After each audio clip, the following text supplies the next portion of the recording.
Assalamualaikum Baraya, selamat datang kembali di Guru Gembul Channel. Baraya, banyak sekali tempat-tempat di dunia ini yang mengandung banyak sekali situs-situs atau bangunan-bangunan bersejarah yang sangat misterius.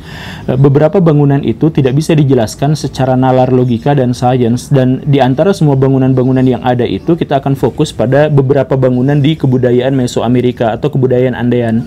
Kebudayaan itu adalah salah satu kebudayaan yang unik karena masyarakatnya tidak menghasilkan kebudayaan menempa logam. Jadi mungkin karena kebudayaan ini sangat terisolir dibandingkan kebudayaan-kebudayaan yang lain, mereka menghasilkan alur cerita budaya yang sangat berlainan. Tetapi meskipun mereka tidak memiliki sistem penempaan logam, sistem teknologi penempaan logam yang baik, mereka tidak bisa bikin keris, mereka tidak bisa bikin wajan, tidak pula bisa bikin traktor atau Optimus Prime, tetapi mereka bisa menghasilkan kebudayaan membangun yang sangat luar biasa. Bangunan-bangunan yang mereka ciptakan di beberapa tempat itu mungkin tidak bisa dibangun oleh masyarakat lain di tempat yang lain, bahkan tidak bisa dibangun oleh manusia manapun di tempat yang lain. Ini tentu saja adalah salah satu misteri yang butuh secepatnya kita kuak. Semoga bisa ya. Sekarang ayo kita sama-sama bahas. Kita mulai.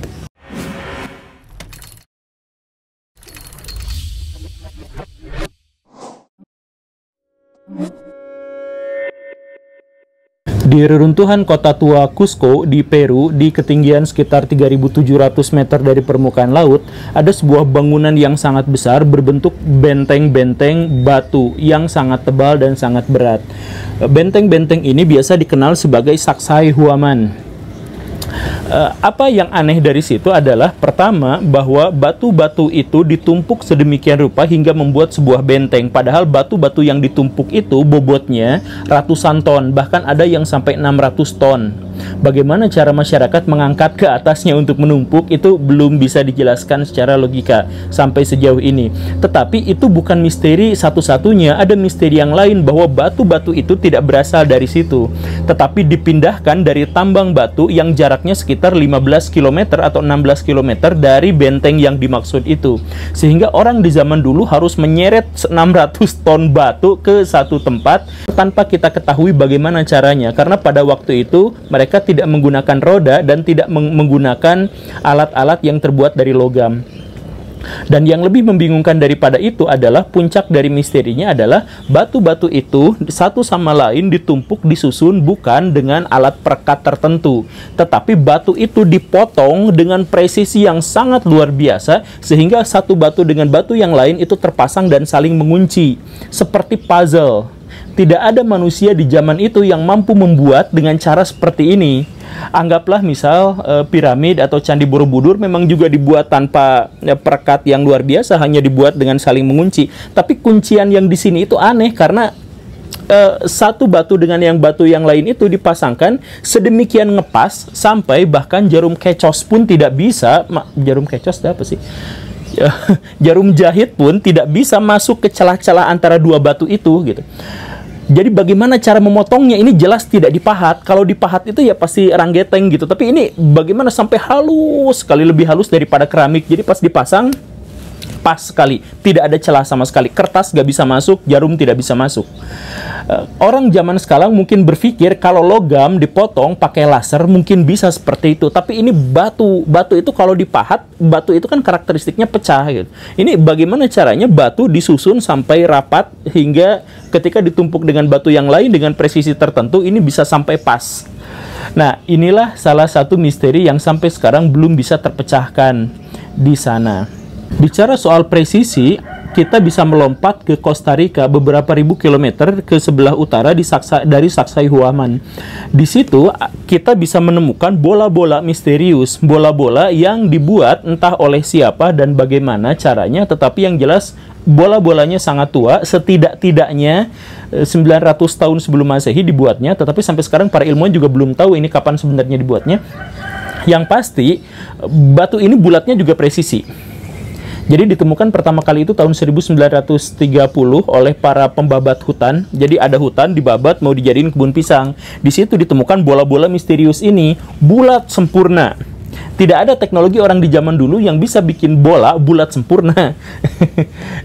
Ini gimana caranya? Sampai sejauh ini para ilmuwan masih berpikir yang mungkin ini adalah untuk ritual tertentu atau simbol tertentu, dan mungkin spekulasi yang paling detail itu menjelaskan bahwa batuan bulat ini memang disimpan di satu tempat di depan rumah kepala suku untuk penanda atau apa. Kita tidak pernah tahu. Yang jelas batu itu adalah buatan manusia.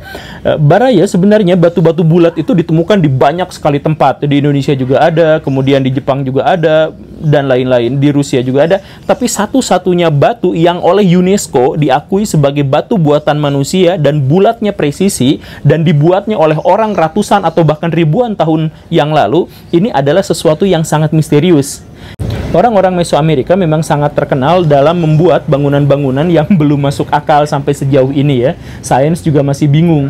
Nah, selain juga batu di Costa Rica dan Sacsayhuaman, kita bisa datang ke Semenanjung Yucatan di Meksiko. Di situ ada piramid yang sangat terkenal yang menginspirasi film Doraemon, yaitu piramid El Castillo. Piramid itu aneh karena apa?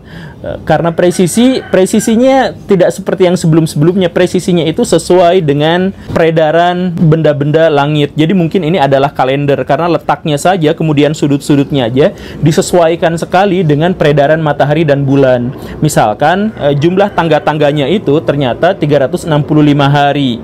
Jadi ada yang 91, ada yang 97, tangganya di setiap sisi piramid itu berbeda-beda. Kemudian setiap tanggal 20 bulan Mei dan tanggal 24 bulan Juli, piramid itu bisa memunculkan ular.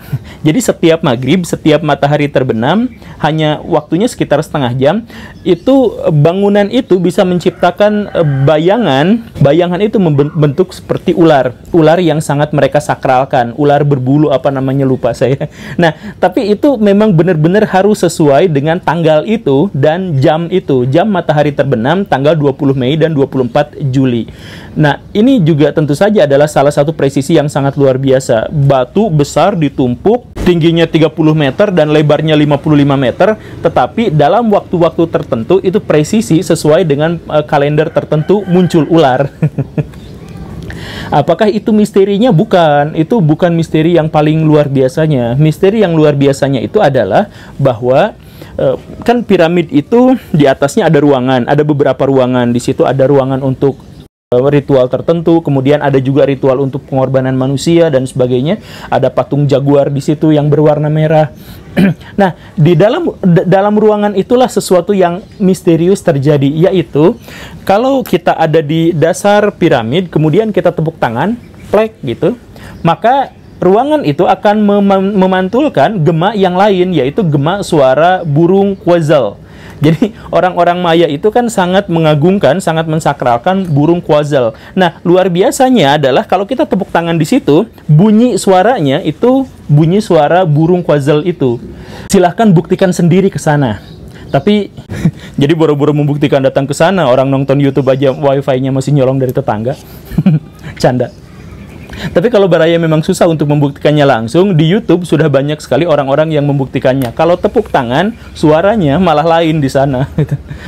Dan bukan hanya itu ya, langkah kaki di piramid itu juga akan menghasilkan suara hujan. Jadi langkah kaki tepok, tepok, tepok, tepok, tepok, di sana malah jadi hujan. Jadi kalau yang melangkah di sananya banyak, ya jadi kayak hujan deras gitu.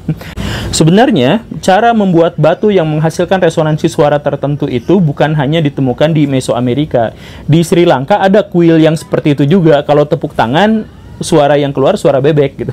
Atau yang nggak usah jauh lah, di Cianjur kan ada situs Gunung Padang. Itu batu kalau dipukul itu bunyinya beda-beda gitu. Nah, jadi sebenarnya orang-orang di zaman dulu itu berhasil menemukan satu rangkaian teknologi tertentu yang membuat batu dipotong atau entah bagaimana suaranya menghasilkan suara yang mereka inginkan. Tapi di piramid El Castillo ini sangat mengagumkan karena benar-benar dibuat sedemikian rupa sehingga sesuai dengan suara burung yang mereka sangat sakralkan.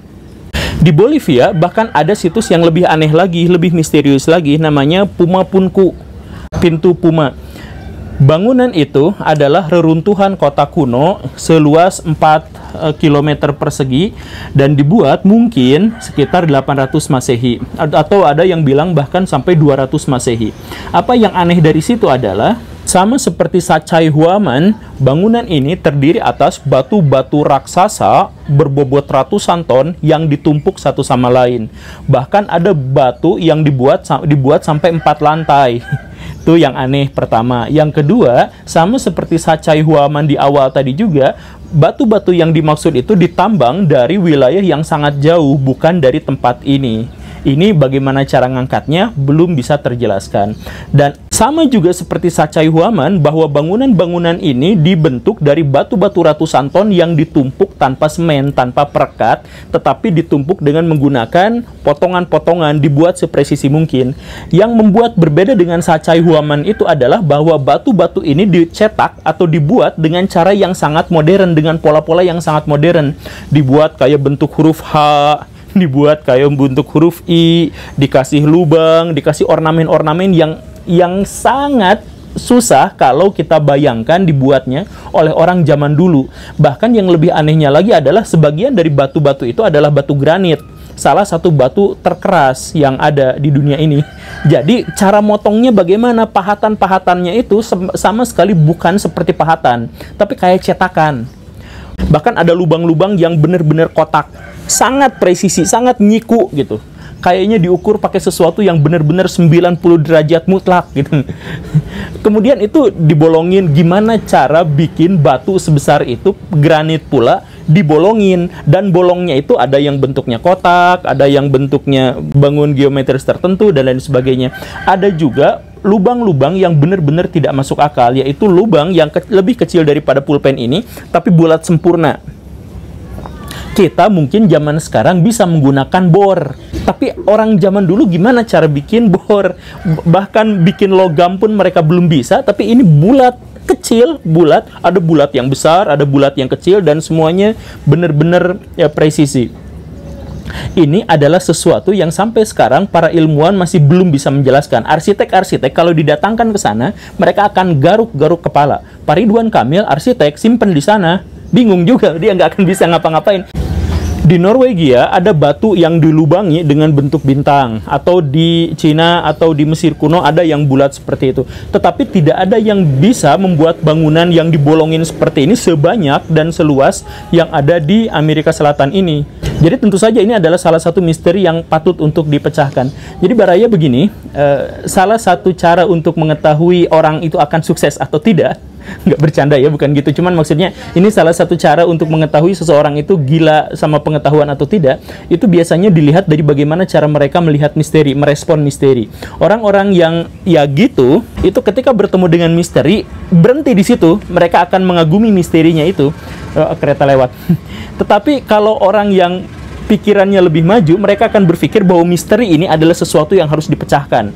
Maka Baraya jangan dulu berpikir soal alien, walaupun di sana juga banyak ditemukan tengkorak-tengkorak yang diidentifikasi alien dan sebagainya, tapi jangan dulu mengarah ke sana, jangan dulu mengarah soal hantu, jangan dulu mengarah soal levitasi dan sebagainya, tapi ayo pikirkan dengan kecermatan yang paling mungkin tentang apa sesungguhnya yang digunakan oleh orang-orang zaman dulu untuk menciptakan teknologi yang sampai sekarang kita pun masih bingung untuk memecahkannya.